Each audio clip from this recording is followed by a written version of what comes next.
Hi guys, welcome to my channel Lush Gardener. I hope you guys are fine and are safe. So these are my pink Rosa pups.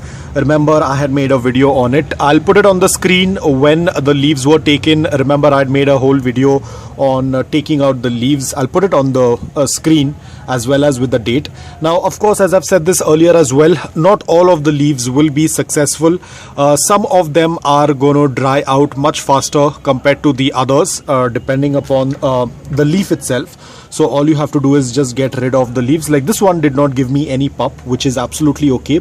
And then I have this one over here. So you have to be extremely careful and very gently try to separate the mother leaf from the pup. Just hold the pup very gently and try to take out the leaf as like this. Because this is not rotted, this is basically dried, but because it rained, that's why the leaf looks like it's rotted, but this is not rot. When you tend to see anything that tends to rot in your propagation, try to get rid of it as soon as possible. So as it's very important to clear off the dry leaves from our adult succulents, the same thing goes with our pups as well. You have to ensure that all of those dry leaves are taken off, because otherwise it's going to invite pest attack. Now ideally pests would be an issue.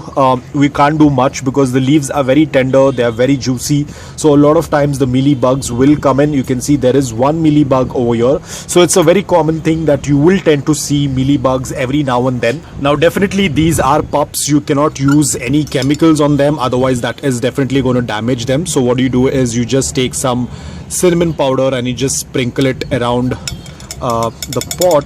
This will kind of reduce the risk of the pests coming back in the container a little bit here and there.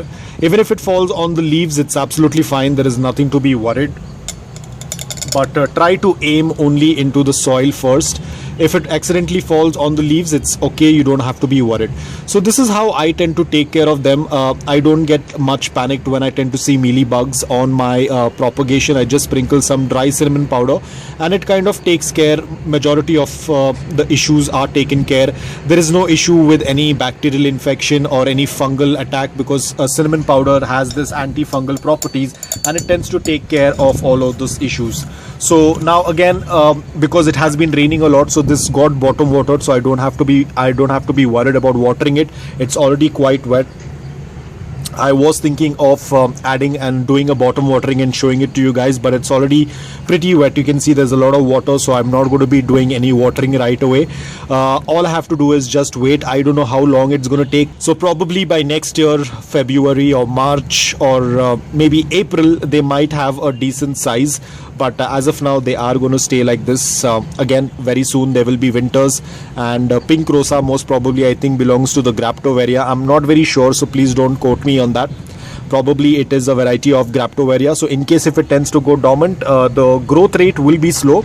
Don't be worried, even during dormancy the pups tend to grow, but the growth rate is going to be very slow as compared to what it's in a growing season. So even if there is a very less growth, they will still continue to grow, and probably by next year they would be of a decent size. And if everything goes well, I will definitely make a video as well to show you how they tend to look like. But as of now, they are going to be kept in indirect bright light, and I have to ensure that the water does not fall on the succulent leaves, otherwise they will start getting rotted, like the ones you have seen over here. Probably there was some water that fell onto them, and that's why they happen to get dried out much faster compared to the others. The longer the mother leaf tends to stay with the pup, the much better it is for the pup's health. So always try to delay the mother leaf from getting either rotted or drying out. Again, it completely depends upon nature as well. A lot of leaves will still dry out, but as much as possible from our end, we have to avoid misting or dropping any water on the leaves. So guys, I hope that you liked this video. If you did, please hit the like button. If you're new to my channel, please consider subscribing to it. Until then, take care, stay safe and keep planting.